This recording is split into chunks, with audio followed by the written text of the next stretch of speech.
So we just finished celebrating Constitution Week. And so in Congress, one congressman tweeted out the Constitution, 140 characters at a time. I thought that was kind of creative. Barack Obama celebrated by doing one more unconstitutional thing. He started an unconstitutional war this week. But that's not an unusual week for him because he can do many unconstitutional things in a week, really, sometimes. I mean, whether it's amending legislation, creating legislation, doing by executive order, things that really were never intended to be done by the president, he's been pretty good at that and pretty blasé about the whole thing. And I tell people what's disappointing, and one of the things I said in the speech today, and what I said, frankly, to Secretary Kerry yesterday in committee was that, you know, I didn't vote for the president, I'll admit that, all right? But there were some things that he said when he ran that were actually pretty good. In 2007, he said no president should unilaterally go to war without the authority of Congress. He restated the Constitution as constitutionalists believe in.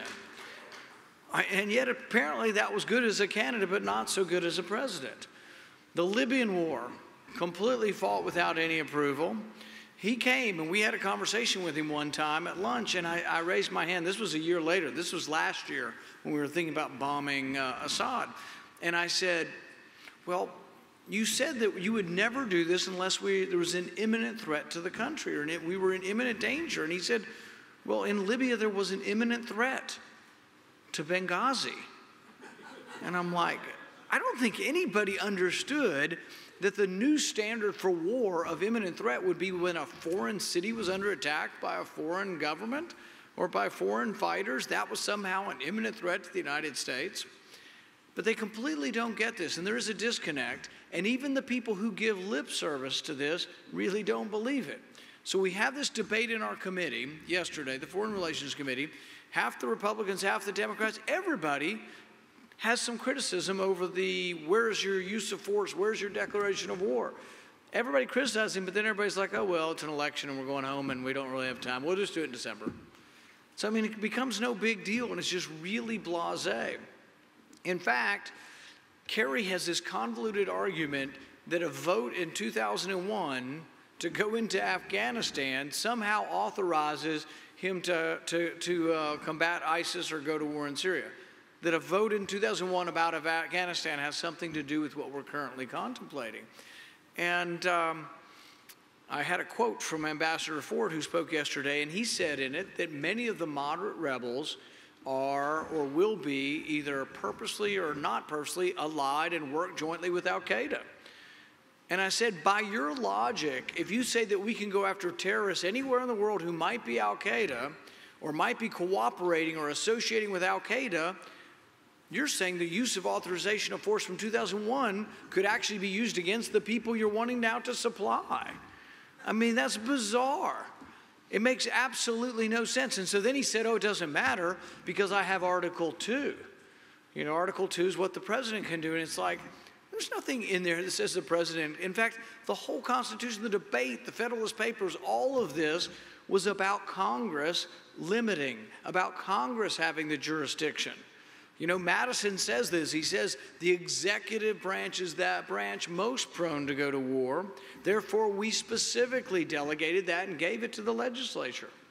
With regard to general legislation, Montesquieu, who many of the founding fathers looked to, said that when the executive presumes to legislate, that a form of tyranny ensues. The whole idea was to separate the powers. In fact, it's one of the things that is just primary and fundamental about our constitutional republic is the checks and balances between the branches.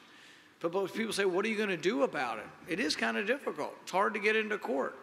I remember many years ago, my dad back in the 1980s, they sued because a tax bill originated in the Senate instead of the House. And the Constitution says revenue-raising bills have to originate in the House. Well, what they did is they took a tax bill, stripped it of all the information, and used the same number in the Senate, but then they wrote the tax bill in the Senate, clearly against the wishes of what the framers of the Constitution wanted.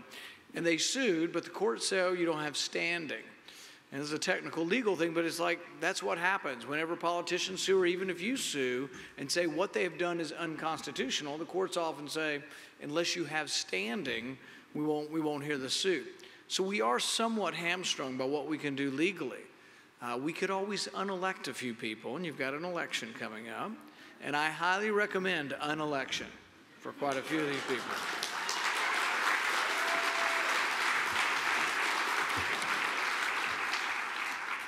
Was anybody here bothered by the sight of mine-resistant vehicles and assault weapons pointed at unarmed people in Ferguson?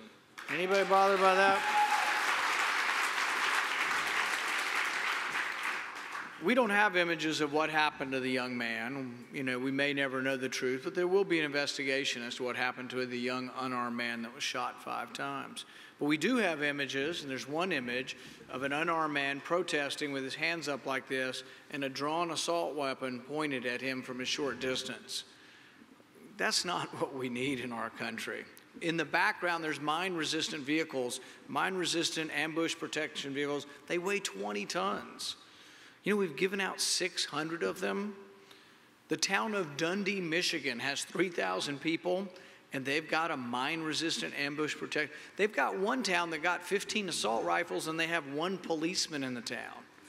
I mean, just crazy stuff like this. The upkeep on these vehicles is more than the budget of most of these communities. Most communities end up just having them sitting around because they can't even pay for the upkeep of these vehicles. But here's the problem, written in the rules, and this is what my question was. I asked 2 questions. I said, I see that you gave out 12,000 bayonets. Can you explain to me how a bayonet is used in normal policing?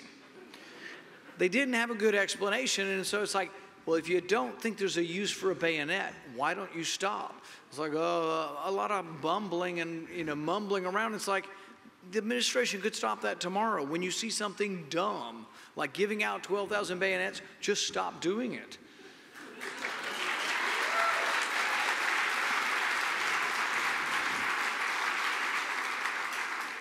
Well, we were asking them these questions about, what you can do and what you can't do, and the bayonets really struck out to me. But 600 mine-resistant vehicles and I think 80,000 assault rifles.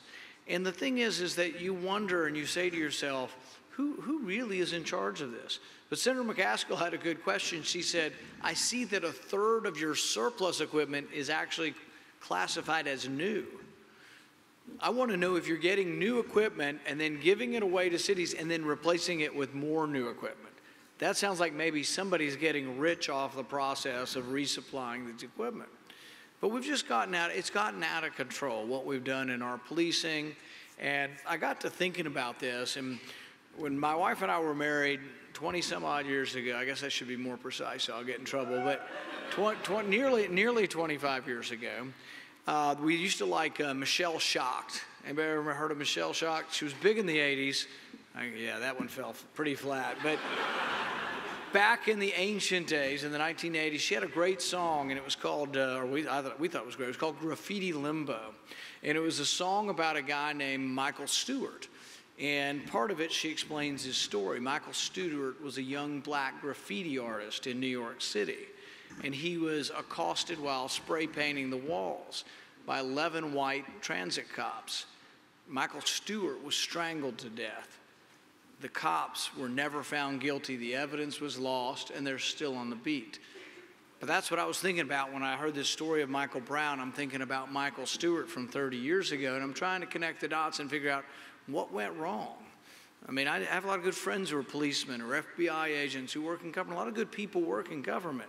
But the thing is maybe it's the rules. Maybe it's that we went crazy somehow thinking that, the situation where there's a hostage taker, you want your police to be aggressive. But if someone's got some pot, do you want them to break down the door at 2 in the morning with masks and tear gas and concussion grenades? 2 quick stories. In 2002, I think it was, there was a Modesto, California, the Sepulveda family, no-knock raid, 3 in the morning. They break in, they think they're being attacked. It calms down, and they tell everybody to get on the floor. The 11-year-old boy, Alberto, gets on the floor, hands and knees, and they've got a shotgun to his back, and it accidentally discharges and kills him. Why are we doing this? To find some marijuana. I don't think there was any drugs in the house. It was the wrong house. You know, we have done this repeatedly. Anybody see the story of the little baby that got the concussion grenade thrown in? This is about 2 months ago. Same thing. And we put this on our Facebook, and I was disappointed at some. You don't know who all's on your Facebook, first of all. So be careful what you say on your Facebook. But so we put this on our Facebook, and people responded to this, and some people are like, well, why were they there? They were with bad people. They're sort of their fault for associating with bad people. And what I was thinking of is that, you know, not everybody's got a perfect life. Not everybody's got enough money to always have a good place to live. Their house had burned down. They were staying with friends, and they knew that this wasn't a really good place for them and their 4 kids, but they were in transition, trying to get to a better place. They don't deserve to have had a concussion grenade thrown in their baby's playpen. And that's what happened. It blew up in the baby's face. It was just awful. The baby was in a coma for weeks and probably will be permanently disfigured. But it's because we got away from, I'm okay with the police using force. I'm okay if there's a hostage and my wife's being captured. I want them to burst in and try to save her. But if there's somebody saying some kids got pot in the house, I think it's a little crazy to have this war on drugs have gone so far.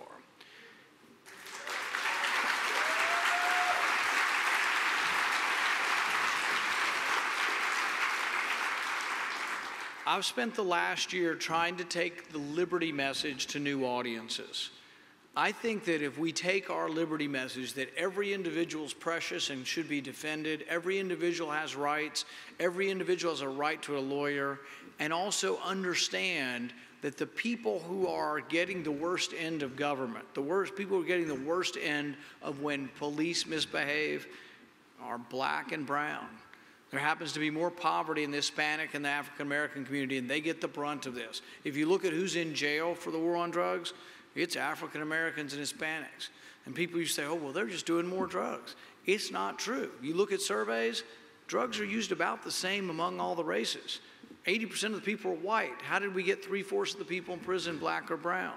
Something's wrong with the war on drugs. Most libertarian people have always said this, but you know what? Keep saying this and point out to your friends who haven't been open, either the liberty message or may not have been Republican or may not have been voting for constitutional candidates, point out to them that you're for getting rid of this and you understand what it's done to their community. The Washington Post has done a whole series on civil forfeiture. This is where the police just take your stuff. Sometimes it's your truck, sometimes it's your cash, but you're guilty until you can prove that you got your money in an innocent way. Sometimes you're not even charged. A guy named Mandrell Stewart was going down the road with $17,000. Now, I admit that's a little suspicious, all right? He said he had a restaurant. Maybe he wasn't paying his taxes. I don't know, but it's a free country. You should have to prove he did something wrong before you take his money. They took his money. They never charged him with anything. They took his vehicle. His business went out, you know, he was going to pay his employees, he was going to buy stuff from it for his small little restaurant, but he went out of business completely. They finally, a year later, with an Institute for Justice lawyer, which is a great group if you ever keep up with them,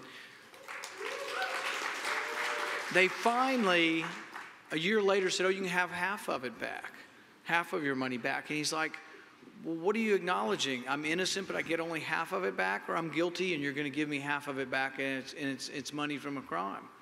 They just figure they can take half of it because they're powerful and he's weak. And so he finally got all his money back, but he lost his business in the process. We've introduced bills to change the burden of proof, to make it harder on the government to get these cases. If you're found innocent, you get your stuff back automatically.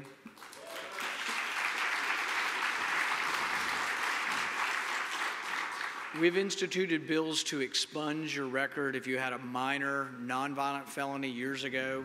I have a friend, one of my best friends in Kentucky, his brother, 30 years ago in college, had marijuana plants and got a felony conviction. He can't vote. So many times Republicans are seen as this party, oh, we don't want black people to vote because they're voting Democrat, or we don't want Hispanics to vote because they're voting Democrat. You wonder why the Republican Party is so small. Why don't we be the party that's for people voting, for voting rights?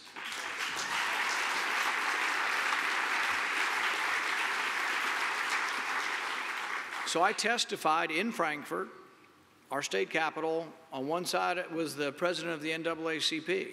On the other side, a longtime Democratic congressman. And I said, frankly, it's wrong. People make mistakes when they're kids. They should get a second chance. So I've been trying to promote types of legislation that I think are consistent with the liberty message, but that also reach out to new people who haven't been interested in limited government before. And we've taken this to Detroit. I've told them, frankly, look, I'm for bailing out Detroit with their own money. I'm for saying they can keep their own money. So we introduced a bill to dramatically lower taxes in Detroit for 10 years, and it adds up to $1.3 billion. Not that I'm taking from you, not that I take from Atlanta or Houston or Virginia, just money that originated in Detroit will never come to Washington, which is really a good idea with most of your money.